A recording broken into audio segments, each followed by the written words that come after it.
Boa noite.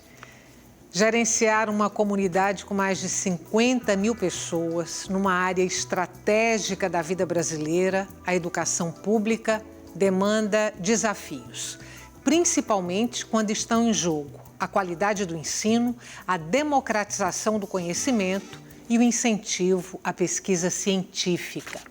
A comunidade a qual me refiro é a Universidade Federal de Pernambuco, que tem um novo reitor, Alfredo Gomes, e, consequentemente, tem também um novo vice-reitor, Moacir Araújo.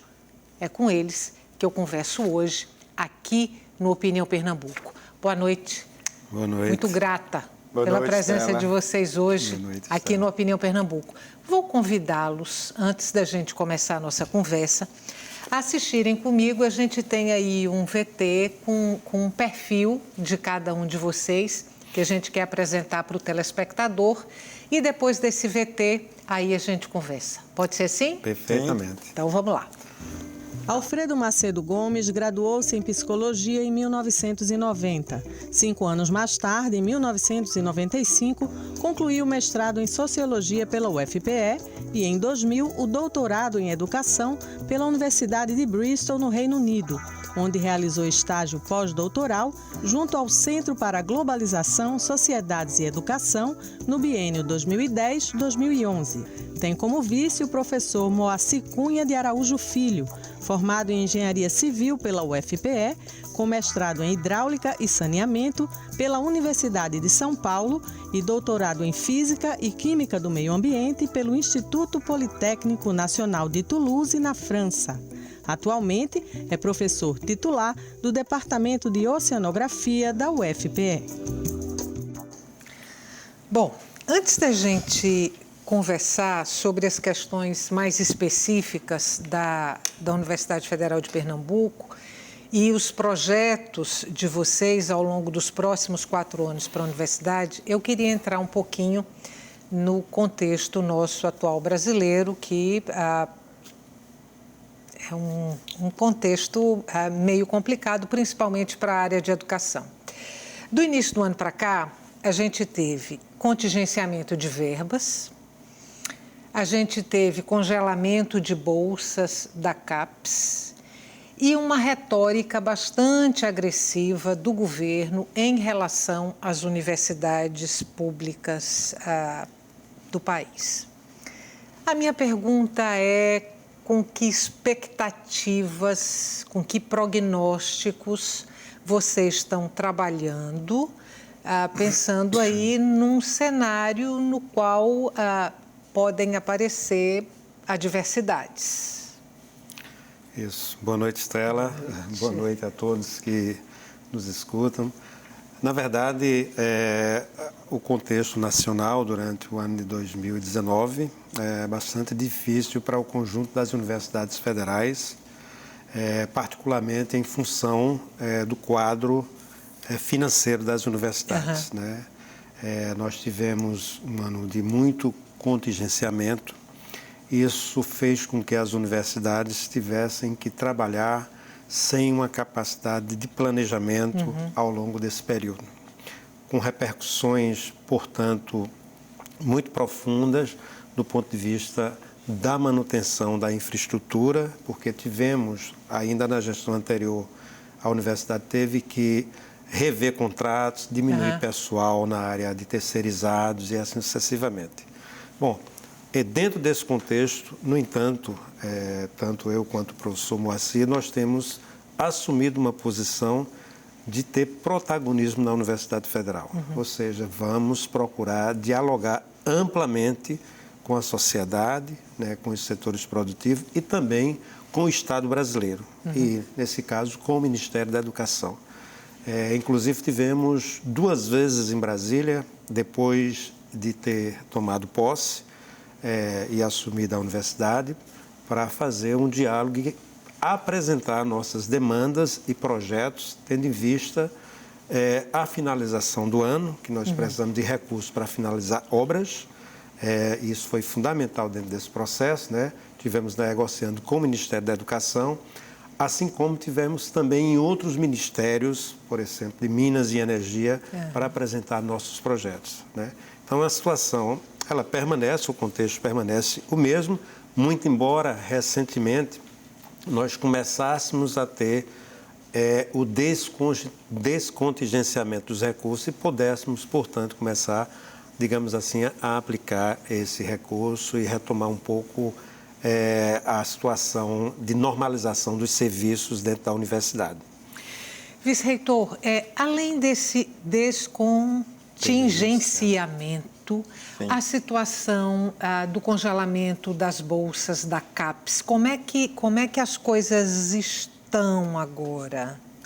Olha só, boa noite, né, Estela? Boa noite a todos os telespectadores. Assim, muito obrigado pelo convite. É sempre muito bom ter a possibilidade da gente estar aqui, né, e conversar sobre uma sociedade, sobre a universidade.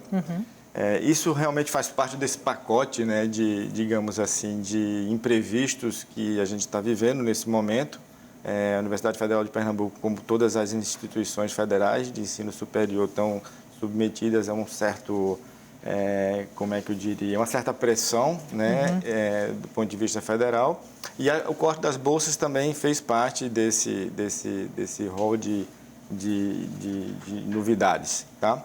Eu acho que a gente precisa, mais do que nunca, reafirmar a importância da universidade. Eu acho que hoje em dia a sociedade tem uma visão mais apurada da importância dessa instituição. E é através dessa pressão social, né, que a gente tem revertido uma série de ações que, bom, finalmente estão... Uma delas, inclusive, é o descongestionamento, né, de recursos e contingenciamento. E eu acho que isso aí vai acontecer, já está acontecendo também com as bolsas, né? Uma outra coisa que eu acho que é importante é que todo esse movimento também causa uma reação, né? Toda ação causa uma reação. Então, a sociedade organizada, e eu faço uma particular alusão à Academia Brasileira de Ciência, à Sociedade Brasileira do Progresso da Ciência, enfim, né? Várias associações, instituições, né, da sociedade civil, sociedade organizada, também se manifestam em defesa da universidade. Então, eu acho que isso aí faz parte da dialética, né, da discussão, da conversa, e o diálogo é a arma fundamental, né? O senhor tomou posse dia 16, foi o número 1 de uma lista tríplice, resultante de uma eleição na universidade. Essa lista tríplice foi apresentada para o governo federal. Entre a apresentação da lista tríplice e a sua posse, quando o governo federal disse sim, ele será o reitor da UFPE, foi quanto tempo entre a lista e a sua nomeação? Aproximadamente 3 meses. Isso de meados ali de julho, quando foi finalizado o processo dentro do Conselho Universitário da universidade, que é a instância que efetivamente faz a votação, escolhe a lista tríplice, hierarquiza e envia ao MEC logo depois, até o dia 10, quando foi feita a nomeação no Diário Oficial. A nomeação saiu dia 10 e a posse, portanto, foi dia 16, também lá no Ministério, né? Sendo realizada aqui em Recife, portanto, na universidade, a transmissão de cargos. Então, foram 3 meses que nós trabalhamos no sentido de entender melhor a Universidade Federal, entender o contexto mais amplo em que nós estamos inseridos, mas efetivamente ficamos aguardando a posição do Ministério da Educação e da Presidência da República, né, em torno da nossa nomeação. Em algum momento, vocês cogitaram a possibilidade de não serem escolhidos para estarem à frente da UFPE pelo governo federal, porque aconteceu a lista tríplice, a primeira indicação não ser acatada pelo governo federal. Nesses 3 meses de espera, vocês contaram com essa possibilidade? Eu acho que a gente tem que contar com todas as possibilidades, sabe, Estela? Assim, inclusive, 3 meses é um tempo razoável de espera, né? E claro que passou pela cabeça de todo mundo, não só minha, como de Alfredo, mas de toda a comunidade, a possibilidade de primeiro eleito não ser indicado. Mas também tem o outro lado. Nós sempre fomos muito otimistas com relação a isso, porque a legitimidade que nós obtivemos na eleição foi uma coisa que não deixa nenhuma dúvida sobre a escolha da comunidade, né? Então, nós fomos escolhidos pelos professores, pelos docentes, pelos técnicos e pelos alunos, né? Em 2 vezes, né? No primeiro turno e no segundo turno. Então, eu acho que isso dava também uma certa tranquilidade para a gente de que mais legitimidade do que isso, né, seria difícil. Estela, deixa eu fazer uma observação, aproveitando que o Moura disse, né? Em primeiro lugar, é importante dizer que a democracia interna da universidade, em todas as instâncias, ela foi respeitada pelo Ministério da Educação. Isso é um fator muito positivo. A segunda coisa também é que nós tivemos, eu particularmente, estive em Brasília durante esse período, conversamos com as representações parlamentares do Estado de Pernambuco para discutir, apresentar nossa proposta, dizer da importância da Universidade Federal, dizer da importância da indicação do primeiro colocado na lista. Então, fizemos um grande movimento, conversamos com aproximadamente 20 parlamentares do Estado, nós temos 28 ao todo, né, com os 3 senadores. Então, tratamos isso do ponto de vista de demarcar uma posição, de dizer, olha, é importante fazer a defesa da universidade, é importante que a autonomia de escolha da universidade seja respeitada. E tivemos, portanto, o acolhimento do parte dos nossos parlamentares, né, nesse sentido, né? Isso foi muito importante, né? Ou seja, legitimidade e escolha internas à universidade e, por outro lado, a capacidade, portanto, de articular, ir lá conversar, dizer que nós estamos aqui para fazer o diálogo em defesa da universidade pública, do seu fortalecimento, apresentar projetos para o desenvolvimento da universidade, que a gente pode tratar um pouco mais à frente. Trataremos disso.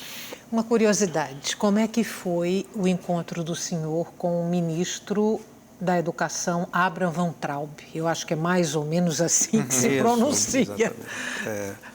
Olha, nós tivemos um encontro em uma ocasião, ele foi muito cordial, né? Reconheceu e disse de público da importância e da relevância da Universidade Federal. Disse que a Universidade Federal cumpre um grande papel, né? Destacou essa questão. Nós tivemos a oportunidade de trocar algumas palavras, né, no ato de posse, isso foi fundamental também.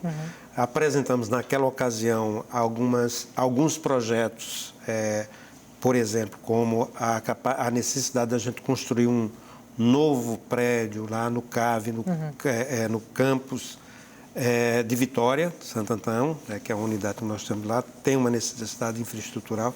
Discutimos também, no caso, fiz mais apresentação do que a discussão, a possibilidade de ter um novo restaurante universitário dentro da universidade, que, como você disse, nós temos uma população de aproximadamente 50 mil pessoas, das quais 40 mil são estudantes. E com a introdução do sistema de cotas, desde 2013 para cá, 50% ou mais desses estudantes são provenientes de escolas públicas em todos os cursos e turnos. Daí a necessidade de nós termos uma boa infraestrutura e infraestrutura adequada, portanto, para dar suporte e apoiar, portanto, os nossos estudantes nesse processo, né? O RU, no nosso entendimento, é uma prioridade e nós precisamos, portanto, tomar iniciativas, tanto dentro da universidade quanto fora da universidade, para que a gente possa prover, portanto, essas condições. Para terminar esse bloco, como é que os senhores esperam essa relação daqui para frente com o ministro da Educação, considerando o perfil do ministro e os posicionamentos ideológicos dele? Eu acho que a gente tem que ter uma relação de muita cordialidade, né, e muita proposição. Eu acho que isso é fundamental, né? Assim, não vamos nos pautar por algumas retóricas, declarações. Enfim, nós temos duas instituições importantíssimas. De um lado, a Universidade Federal, a maior universidade do Norte e Nordeste, né? E do outro lado, o Ministério da Educação. Então, a nossa postura, a nossa relação vai ser sempre pautada pela cordialidade e pelo respeito mútuo, que até hoje, né, essa é a expectativa de vocês. Totalmente, entendeu? Nós vamos continuar nessa institucional, né? Nessa forma de atuar, né? Que, enfim, né, tem funcionado bem e nós não podemos absolutamente deixar de pensar que nós vivemos uma instituição, né? Vamos fazer um intervalo curtinho. Não saia daí, nosso intervalo é curto, você sabe, e a conversa de hoje aqui no Opinião Pernambuco é com o novo reitor da Universidade Federal de Pernambuco e o novo vice-reitor também da Universidade Federal de Pernambuco. Em pauta, o futuro da universidade, o futuro do ensino público e da democratização do conhecimento e da pesquisa científica. Tudo isso vai ser conversado aqui hoje. Até já.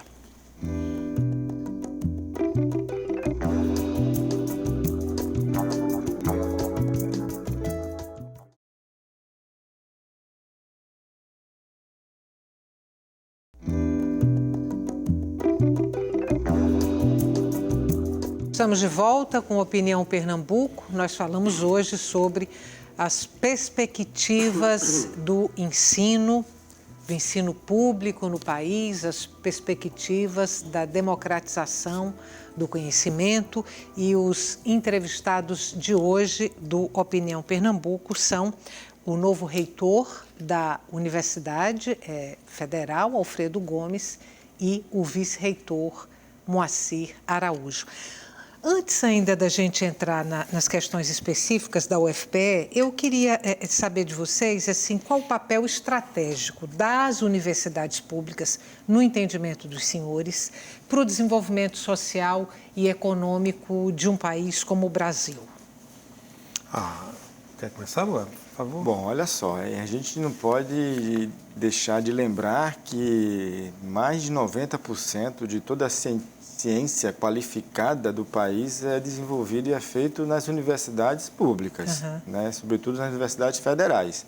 Então, isso é um aspecto muito importante, tá? E outro aspecto também que a gente não pode esquecer é que existe também todo uma capacidade de formação de novos quadros, né, que se desenvolve também no seio das universidades federais, né? Inclusive, eu acho assim, uma das coisas que nós temos discutido, essa separação um pouco de ensino superior, né, dos outros níveis de ensino, etc., é um grande equívoco, né? A gente precisa pensar no sistema de uma forma mais integrada, porque a Universidade Federal, né, as universidades do ensino superior, tanto recebem como formam, né, novos quadros. Então, isso aí, realmente, se pensarmos só nesses dois aspectos, já dá para ter uma dimensão, né, da importância das universidades públicas brasileiras. Reitor, o diálogo da Universidade Federal de Pernambuco com o conjunto da sociedade, como é que esse diálogo tem se estabelecido? Eu vou retomar o que Moa disse aqui, só para enfatizar alguns aspectos, certo? Que é fundamental, corretíssimo, foi colocado. A universidade pública brasileira, ela é estratégica para o desenvolvimento nacional e ela é estratégica para um projeto de país, certo? Que ela posiciona o Brasil, a universidade pública de maneira geral, de forma diferente na geopolítica global, né? Porque nós somos, né, entre outras coisas, estamos entre aqueles países que mais produz conhecimento. Nós temos que, além de fazer a produção de conhecimento, tanto em nível de mestrado, doutorado, pós-doutorado e as pesquisas desenvolvidas pelos nossos professores e professoras, técnicos e técnicas, pelos estudantes, nós temos que ter a capacidade, portanto, de dar um salto qualitativo do ponto de vista da inovação. A inovação ela é uma pauta fundamental nos dias atuais e nós precisamos, portanto, tratar do processo de ensino, pesquisa, extensão e inovação. Essenciais, portanto, para o desenvolvimento regional do nosso Estado. Moa disse de forma muito precisa que a Universidade Federal tem que estar a serviço do Estado de Pernambuco, tem que estar a serviço da região e do Brasil. E é dessa forma que nós estamos pensando a universidade. Nesse sentido, vem a questão que você coloca da relação com a sociedade. Então, nós precisamos, obviamente, fazer um processo amplo, com a sociedade, amplo de negociação, de diálogo com a sociedade. Entre outras coisas, nós fazemos isso por meio da extensão. Vocês vejam recentemente a medida que tomamos de ter um edital específico, né, para responder à questão, portanto, do petróleo que chega aqui nas nossas praias. Esse edital ele é um edital interdisciplinar, intersetorial, conduzido pela Pró-Reitoria de Pesquisa e pela Pró-Reitoria de Extensão, respondendo, portanto, de forma objetiva a uma questão fundamental que tem tido impacto econômico, social, de maneira mais ampla, com recursos próprios da universidade. Então, assim, tratar do ponto de vista de um olhar com a preocupação com o social, mas trazendo trazendo as iniciativas do ponto de vista da inovação, é fundamental para que a gente tenha uma pauta clara a apresentar à sociedade. A gente apresenta uma pauta clara para a sociedade de maneira geral, mas para os setores produtivos, para os movimentos sociais, para a questão do lazer, para a questão da segurança, que é fundamental, portanto, que a Universidade de Pesquisa pode contribuir de forma muito profunda, consistente com as políticas públicas em todas essas áreas. Pensando aí nesse diálogo com o conjunto da sociedade e em ações estratégicas para o desenvolvimento econômico e social de Pernambuco, da região e do próprio país, como vocês colocaram, do ponto de vista das pesquisas, as pesquisas estratégicas dentro da Universidade Federal, elas estão sendo desenvolvidas em que áreas? Olha, nós temos um histórico importante, né, e de tradição em algumas áreas. Por exemplo, nas ciências exatas e da terra, isso é uma área que sempre se destacou na universidade, né? Nós temos também um histórico muito interessante na área de ciências do mar, né? O Departamento de Oceanografia, por exemplo, é o segundo mais antigo do Brasil, 2 anos apenas depois da criação do Instituto Oceanográfico na USP, né? E nós temos também toda uma larga bagagem, né, das ciências humanas. Né? A gente não pode absolutamente esquecer que a UFPE é a Universidade de Paulo Freire. Né? Então, essa questão é uma questão que sempre acompanhou a história da universidade. Então, eu acho que, assim, sem absolutamente esquecer todas as outras áreas, eu acho que essas áreas são áreas que se destacam, né, pelo próprio histórico. Tá? Nós falávamos um pouco antes de iniciar o programa sobre a Faculdade de Direito, né, que é outro também marco histórico da universidade. Enfim, eu acho que nós temos assim, uma grande bagagem, né, de desenvolvimento científico e de pesquisas que continuam a ser ainda muito fortes, né? Não só nacionalmente, viu, Estela? Eu estou falando, inclusive, com projeção internacional, em todas essas áreas e em muitas outras. Então, isso aí é uma coisa muito boa. Vou aproveitar que o nome de Paulo Freire apareceu aqui e vice-reitor, o senhor falou que a UFPE é a Universidade de Paulo Freire. É também o nome da Rádio AM, né, que pertence à Universidade Federal de Pernambuco. Como é que vocês vêm acompanhando aí toda essa tentativa de desconstrução do nome e do legado de Paulo Freire? Paulo Freire é uma referência internacional, né? Um grande pensador, mundialmente reconhecido. Eu costumo citar esses dados para demonstrar essa questão. O livro de Paulo Freire é um dos livros mais pesquisados, entre os 100 mais pesquisados no mundo, certo? É o 4º autor mais citado na área de ciências humanas e sociais. O livro ao qual o senhor se refere é Pedagogia do Oprimido. Isso. São exemplos, portanto, de uma obra que transcende o tempo, né? É uma obra que transcende o tempo. É um pensador que, quanto mais tem pessoas trabalhando sobre sua obra, traz novas contribuições, não apenas aqui no Brasil, né, mas em vários países da Europa, nos Estados Unidos. Então, indiscutivelmente, é uma referência, né? Eu diria assim que é um conhecimento de excelência, como o Moa estava falando. Nós temos pesquisadores de excelência em todas as áreas de conhecimento da universidade. Vai das artes, certo, à educação física, né? Então, todas as áreas, isso passa de forma muito clara. Eu ia citar uma questão que é fundamental dentro dessa perspectiva, só para lembrar, Moa, a questão, portanto, do trabalho feito com a microcefalia, coisa mais recente, que a universidade teve uma contribuição fundamental. Respondeu de imediato, portanto, a uma questão concreta que apareceu dentro da sociedade. São pesquisadores e pesquisadoras de alto nível que, portanto, estão completamente formados a responder às questões centrais em todas as áreas de conhecimento.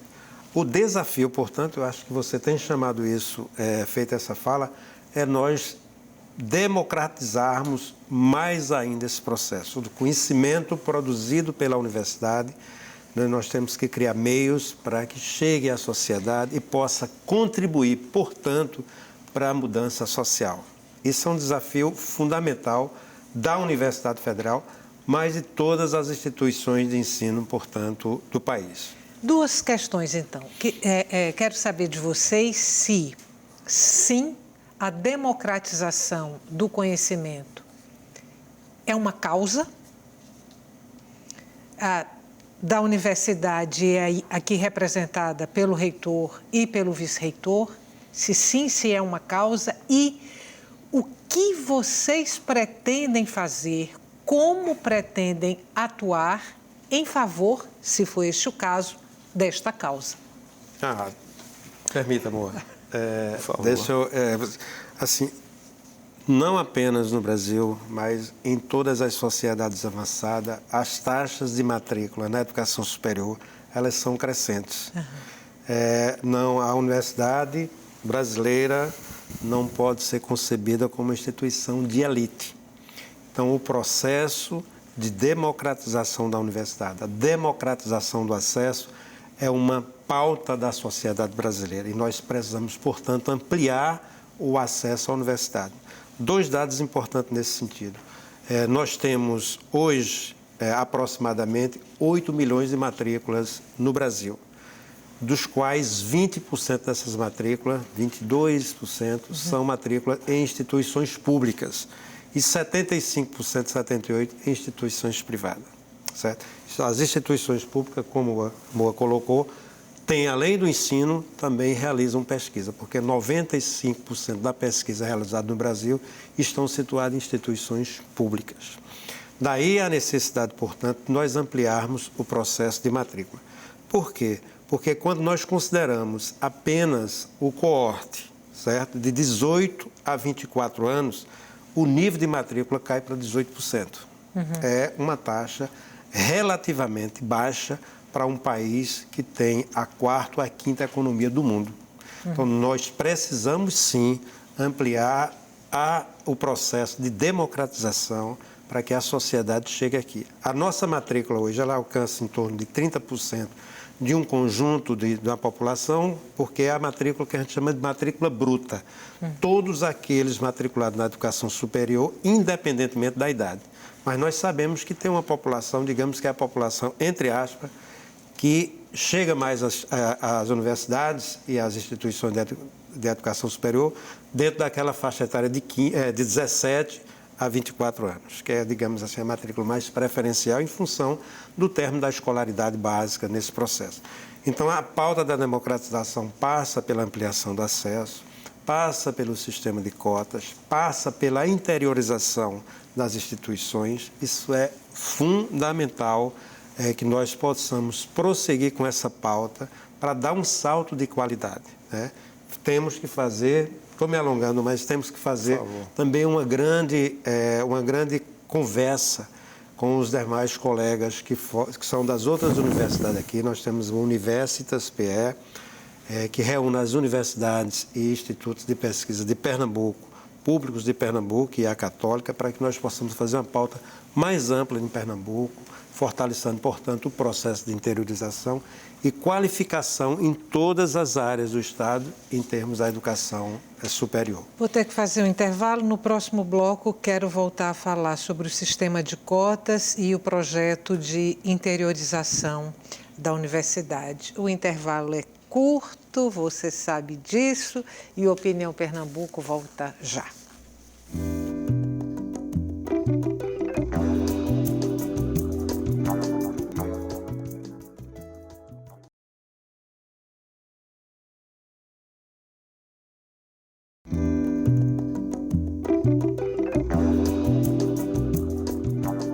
Estamos de volta para o terceiro e último bloco do Opinião Pernambuco. Nossos convidados de hoje são o novo reitor da UFPE, Alfredo Gomes, e o vice-reitor, Moacir Araújo. A democratização do conhecimento, as verbas para a educação pública e os projetos de gestão para a Universidade Federal de Pernambuco são temas que estão sendo discutidos aqui no nosso programa. Fechamos o bloco anterior falando da política de cotas e falando também do projeto de interiorização da Universidade Federal de Pernambuco. A minha pergunta, esse projeto de interiorização está consolidado? Ele pode ser expandido ou, considerando a conjuntura econômica do país, considerando a conjuntura política, o perfil do governo em relação à educação pública, às universidades públicas, esse projeto não está, de alguma forma, ameaçado? Eu acho que não. Eu acho que se nós pegarmos um número que resume um pouco a realidade brasileira, né, comparada com outros países, nós vemos que, por exemplo, 14% da população brasileira tem acesso, ordem de grandeza, né, ao ensino superior. Quando nós comparamos, por exemplo, com os números da América do Norte, Estados Unidos, Canadá e Europa, esse número é 75%. Ou seja, existe sim uma necessidade enorme de expansão do ensino superior, né? E eu acredito que a melhor forma de fazer isso é justamente retomar esse projeto, né, de levar a universidade pública e o ensino superior de forma geral aos rincões do país. Tá? O senhor acredita na viabilidade desse projeto hoje, agora, a partir do que está colocado? Estela, eu sou um eterno otimista. Certo? Então, eu acredito que existe sim, sempre haverá a possibilidade da gente melhorar o país, tá certo? E a universidade tem um papel fundamental nisso. Eu até tenho uma certa dificuldade hoje de falar de interiorização quando nós nos referimos, por exemplo, a Vitória e Caruaru. Acho que são dois processos que já foram interiorizados, né? Então, consolidados. Nós consolidados, né? Não existe mais retorno. E quando você começa a analisar a situação, não só do município de Caruaru, de Vitória de Santo Antão, mas de todos os distritos e municípios dos arredores, né, dessas duas grandes cidades do Agreste, né, você começa a perceber quão importante foi levar o ensino superior público para essas regiões, né? Então, assim, eu acho que existe muita gordura para queimar, porque, com certeza, você sair de 14% para 75%, 80%, isso não vai ser feito exclusivamente com a iniciativa privada. Então, isso é um projeto de país, de indução, né, do acesso ao ensino superior, de desenvolvimento social. E eu acho que a gente vai ter que retomar isso mais cedo ou mais tarde, não tem outro caminho. Nós vamos ter que retomar esses investimentos, sim, nas novas interiorizações, eu diria. Que os anjos digam amém, bons ventos soprem. Quanto tempo tem o campus de Caruaru e quanto tempo tem o campus lá de Vitória de Santo Antão? Tem 10 anos, vou fazer 11 anos. É um processo, como eu estava colocando, que está em fase de consolidação. Ou seja, usar a expressão interiorização como processo é uma coisa, mas já estão interiorizados, nós precisamos, portanto, consolidar esse processo. Na nossa gestão, nós estamos fazendo algumas iniciativas para que a distância geográfica não se torne nenhum problema ao processo de interiorização. Para a gente, isso é uma questão de natureza relacional, de natureza política. Então, não é a questão da distância. Tanto é que nós já estivemos nas duas unidades, temos organizado um fórum de planejamento estratégico em cada uma das unidades para fazer o debate, discussão, como vamos consolidar nos próximos 4 anos, quais são os principais objetivos, prioridades e assim sucessivamente. Lançamos editais, portanto, na área de cultura, que tem que necessariamente envolver as duas unidades do interior e aqui de Recife, como uma condição sine qua non para fazer a relação forte e permanente. Temos hoje 2 pró-reitores dentro da nossa equipe de 8, um é de Caruaru e outra é de Vitória, para a gente consolidar também esse processo de gestão desse processo. E em Caruaru, especialmente, está em fase de finalização o prédio do curso de medicina. É um valor alto que foi realizado, começado na gestão do professor Anísio e que deve estar sendo concluído no início do próximo ano, onde vamos entregar, portanto, ao curso de medicina um prédio muito bem estruturado, com bibliotecas, sala de aula, espaços, portanto, de tutoria. Excelente. Inclusive, estivemos recentemente, toda a equipe de pró-reitores, nós estivemos recentemente fazendo uma visita a Caruaru para apresentar todo mundo, discutir as políticas, porque vai ser na base, portanto, do processo de diálogo, de planejamento, que vamos fazer a gestão e consolidar a Universidade Federal de Pernambuco. Vocês falaram no sistema de cotas, se colocaram em defesa desse sistema de cotas.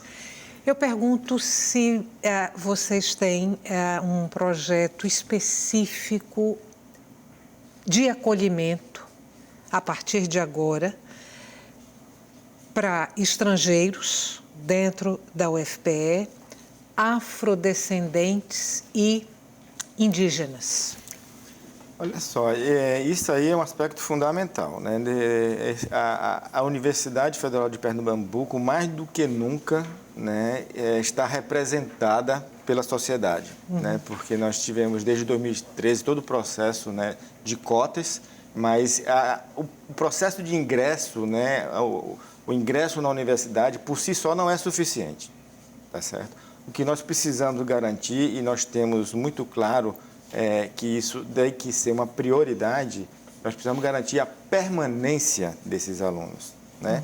Porque a grande maioria vem, na verdade, de um ensino público, né? Ensino médio e etc., público, e tem dificuldade de permanência. Então, nós estamos muito focados, né, através da Reitoria de Assuntos Estudantis, né, o professor Fernando, nós estamos muito focados em realmente garantir a permanência. Com relação à internacionalização, nós estamos estruturando também uma coisa que nos parece muito importante, que é um escritório de acolhimento, tá certo? Um escritório de acolhimento para receber esses alunos, que vai vir também com um centro de línguas, que nós vamos estabelecer nos próximos meses, né? Enfim, no primeiro semestre do próximo ano, nós estamos estudando como fazer isso, para que a gente possa não apenas receber bem esses alunos, mas que a gente possa realmente, através de ações afirmativas, garantir a permanência deles.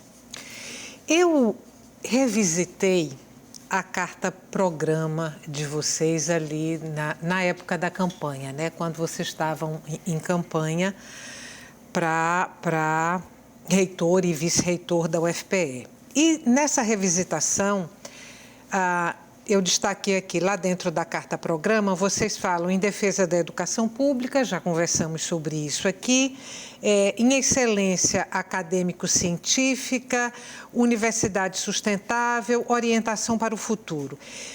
Eu queria pegar esse ponto aqui da universidade sustentável. Isso. O que é que esse ponto que está na carta-programa quer dizer exatamente dentro aí de uma proposta de gestão? Isso é uma coisa muito concreta, né? Nós investimos atualmente aproximadamente R$1.600.000 mês em energia. Nós precisamos, portanto, ter uma proposta clara, certo? Para a energia fotovoltaica, limpa, sustentável. E a universidade tem conhecimento sobre isso, mas nós não temos isso dentro da universidade. Então, essa é uma universidade ambientalmente comprometida e responsável. Então, a outra questão é a questão da água dentro da universidade. Nós precisamos ter água de qualidade, no sentido que ela possa ser excelente para fazer a manutenção de maneira geral da universidade, para pesquisa e assim sucessivamente. Então, nós precisamos trabalhar nessa perspectiva. Temos a pretensão e vamos também fazer um esforço de recuperação do riacho do Cavoco que cruza a universidade. São pautas, né, que estão nas ODS, né, fundamentais, portanto, que são pautas planetárias e que nós pretendemos, portanto, tê-las como fundamentais dentro da universidade.